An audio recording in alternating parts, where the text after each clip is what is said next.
اس کہانی کو آخر تک ضرور سنیے گا اور چینل کو ضرور سبسکرائب کیجیے گا۔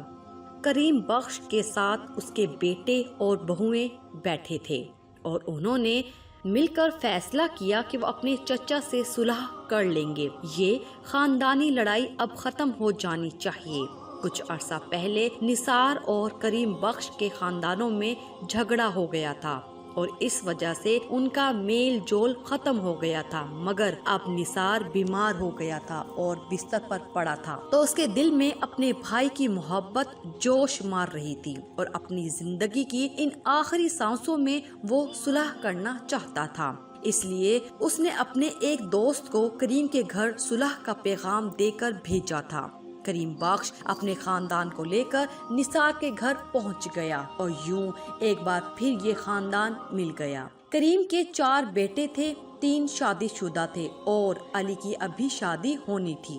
کریم نے علی کے لیے نثار کی بیٹی بسمہ کو پسند کیا تھا اور جب اس نے اپنی یہ خواہش اپنے گھر میں بتائی تو سب بھی اس شادی پر خوش تھے، اور جب علی سے اس بات کا ذکر کیا گیا تو اس کی خوشی کا تو کوئی ٹھکانہ ہی نہیں تھا، کیونکہ وہ اور بسمہ ایک دوسرے سے بہت محبت کرتے تھے اور اب انہیں اپنی محبت بلا کسی رکاوٹ کے مل رہی تھی۔ اگلے دن کریم نے جب نثار سے اس کی بیٹی کا رشتہ مانگا تو اس کی خوشی کا کوئی ٹھکانہ نہیں تھا اور اس طرح ان دونوں کا رشتہ طے ہو گیا۔ نثار کی بیماری کے بعد اس کا کاروبار اس کے سالے اصغر نے سنبھال لیا تھا۔ اصغر کو جب دونوں بھائیوں کی صلح کی خبر ہوئی تو وہ بہت پریشان ہو گیا تھا۔ اس کی وجہ یہ تھی کہ وہ نثار کے کاروبار میں ہیرا پھیری کرتا تھا اور اب اس کو یہ فکر ہو گئی تھی کہ اب کاروبار کریم بھی دیکھے گا تو کہیں اس کا بھید نہ کھل جائے۔ ایک دن اصغر اپنے ایک دوست کی دکان پر بیٹھا تھا کہ اس کی نظر دکان کے سامنے والے گھر پر پڑی۔ وہاں اسے علی اپنے کچھ دوستوں کے ساتھ کھڑا نظر آیا۔ وہ گھر ایک مشہور طوائف تارا بائی کا تھا۔ اصغر نے اپنے دوست سے جب اس کے گھر کے بارے میں پوچھا تو اسے پتا چلا کہ تارا بائی نے وہ گھر بیچ دیا ہے اور علی کے بارے میں اس نے بتایا کہ یہ تو اکثر یہاں آتا رہتا ہے۔ اصغر کے شاطر دماغ نے فوراً ایک منصوبہ بنا لیا اور اس نے اپنے اس گندے منصوبے میں اپنے اس دوست کو بھی شامل کر لیا۔ گھر جا کر جب اصغر نے اپنے بہنوئی کو علی کے بارے میں بتایا تو وہ سب بہت حیران ہوئے۔ کسی کو بھی اس کی بات پر یقین نہیں آ رہا تھا کہ علی کا کسی ناچنے والے کے کوٹھے پر آنا جانا ہے، مگر اصغر نے نثار سے کہا کہ وہ کل اپنے بیٹے حمزہ کو میرے ساتھ بھیج دے، وہ خود اپنی آنکھوں سے دیکھ لے گا۔ حمزہ نے اپنی آنکھوں سے دیکھا کہ علی اپنے چند دوستوں کے ساتھ تارا بائی کے گھر آیا ہے اور وہ نشے میں ہے۔ حقیقت جان کر سب کو بہت دکھ ہوا۔ نثار بستر پر پڑا تھا۔ اس نے اپنے بھائی کریم کو گھر بلا کر ساری بات بتانے کا فیصلہ کیا، مگر اصغر نے بڑی صفائی سے اسے یہ سب کرنے سے روکا اور کہا کہ آپ اپنے گھر بلا کر یہ بات کریں گے تو یہ مناسب نہیں ہوگا، میں خود جا کر بات کرتا ہوں۔ اور پھر نثار نے اصغر پر ہی ساری بات چھوڑ دی۔ اصغر نے کریم کے گھر جا کر کریم سے کہا کہ بسمہ کالج میں کسی لڑکے کو پسند کرتی ہے اور وہ اس شادی کے لیے راضی نہیں ہے۔ نثار بھائی کی ہمت نہیں ہو رہی تھی آپ سے بات کرنے کی، اس لیے انہوں نے آپ سے بات کرنے کے لیے مجھے بھیجا ہے۔ کریم بخش کا غصہ تو پورے خاندان میں مشہور تھا۔ وہ یہ بات سن کر آگ بگولا ہو گیا، کہنے لگا نثار نے بیٹی کی گردن کیوں نہیں کاٹ دی؟ ایسی بات سن کر میں خود جا کر اسے بات کرتا ہوں۔ اصغر نے کہا بھائی صاحب آپ کے بات کرنے کا کوئی فائدہ نہیں ہے، اگر انہوں نے آپ کی بات ماننی ہوتی تو نثار بھائی صاحب خود آ کر نہ آپ سے بات کرتے۔ انہوں نے اس رشتے کو ختم کرنے کا فیصلہ کر لیا ہے۔ کریم بخش نے کہا تو ٹھیک ہے، ہماری طرف سے بھی یہ رشتہ بھی ختم اور خاندانی تعلق بھی ختم۔ اور اصغر یہی سب تو چاہتا تھا۔ گھر واپس آ کر اس نے نثار کو بھی اس کے بھائی کی طرف سے بھڑکا دیا اور اس طرح پھر سے دونوں خاندانوں میں اختلاف پیدا ہو گیا۔ نثار نے بسمہ کا رشتہ ایک اچھے خاندان میں کر دیا۔ جب کریم کو بسمہ کی شادی کا پتہ چلا تو انہوں نے بھی علی کے لیے لڑکی ڈھونڈنا شروع کر دی اور پھر جلد ہی اس کی بھی شادی کر دی۔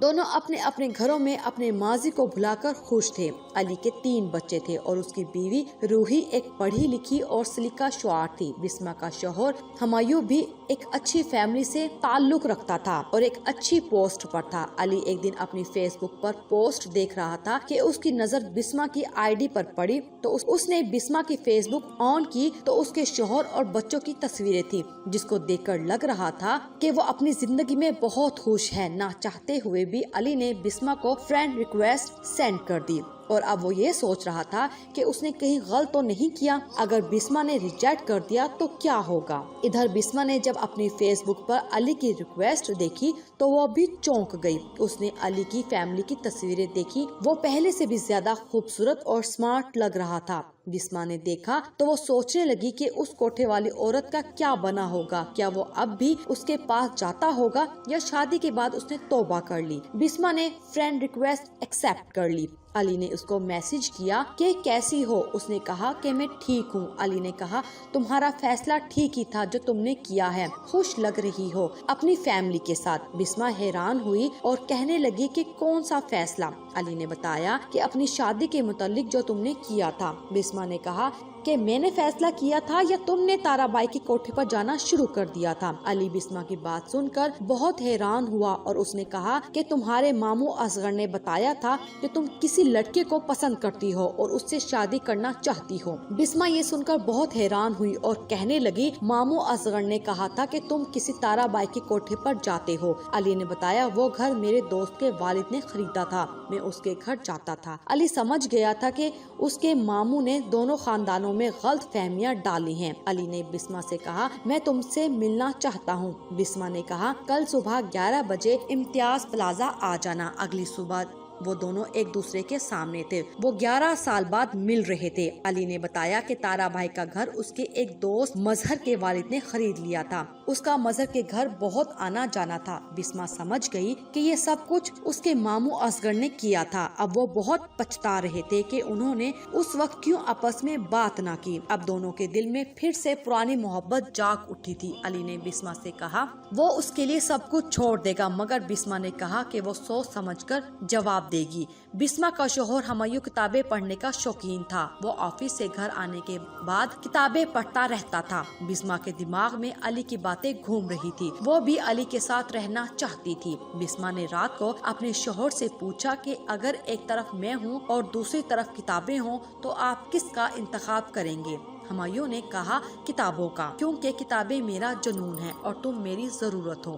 بسما کو یہ سن کر بہت دکھ ہوا اور اس نے علی کو میسج کیا کہ وہ بھی اس کے لیے سب کچھ چھوڑنے کے لیے تیار ہے۔ اگلی صبح علی نے اپنی بیوی سے کہا کہ وہ تیاری کر لے، وہ ملتان جا رہے ہیں اور وہ 3 دن بعد آئے گا۔ ملتان کا نام سن کر روحی بہت خوش ہوئی کیونکہ وہ 6 ماہ کے بعد جا رہے تھے۔ ادھر بسما سے ہمایوں نے پوچھا کہ کیا وہ اسے بازار سے کچھ چیزیں لا کر دے سکتی ہے؟ بسما نے کہا مجھے چیزوں کی لسٹ بنا دو، میں لا دیتی ہوں۔ ہمایوں نے اس کو لسٹ بنا دی۔ بسما نے دیکھا تو پوچھا یہ کیا ہے؟ ہمایوں نے کہا کہ آج اس کا کھانا بنانے کا ارادہ ہے۔ بسما نے لسٹ لی اور بازار چلی گئی۔ 1 گھنٹے بعد وہ واپس آئی تو ہمایوں نے اس کو جوس کا گلاس پیش کیا۔ بسما کو حیرانی ہوئی کہ آج وہ 11 سال پہلے والا ہمایوں تھا جو اس کے لیے کھانا بناتا تھا، مگر پھر آہستہ آہستہ وہ کتابوں میں گم ہونے لگا۔ وہ جوس لے کر اپنے کمرے میں گئی تو اس نے دیکھا کہ وہاں کوئی بھی کتاب نہیں تھی۔ وہ اسٹڈی روم میں گئی تو وہاں بھی کوئی کتاب نہیں تھی۔ وہ بہت حیران ہو رہی تھی کہ ہمایوں آ گیا اور کہنے لگا کہ تم نے جب رات کو مجھ سے پوچھا تھا کہ میں کتابوں اور تم میں سے کس کا انتخاب کروں گا تو میں نے جواب تو دے دیا کہ کتابوں کو، لیکن بعد میں بہت بے چین ہوا اور سوچنے لگا کہ تم سارا دن میرا اور بچوں کا کتنا خیال رکھتی ہو، ہماری ضرورت کا اور ہماری خوشی کا، لیکن ہم تمہیں بدلے میں کیا دے رہے ہیں؟ اس لیے میں نے تمہیں بازار بھیج کر وہ ساری کتابیں کباڑیے کو دے دی اور آج میں تمہاری پسند کا کھانا بنا رہا ہوں۔ آج سے ہم دونوں ایک دوسرے کی ضرورت کا خیال رکھیں گے۔ یہ سب سن کر بسما اپنے کمرے میں آ گئی اور اس نے علی کو میسج کیا کہ وہ اپنی زندگی میں بہت خوش ہے اور وہ اپنا فیس بک اکاؤنٹ بھی ختم کر رہی ہے، وہ اس کی زندگی میں دخل نہ دے۔ علی نے جب یہ میسج دیکھا تو اس نے روحی سے کہا کہ وہ اس کی بھی پیکنگ کر دے، وہ بھی ان کے ساتھ جا رہا ہے اور وہ خوب گھومیں گے۔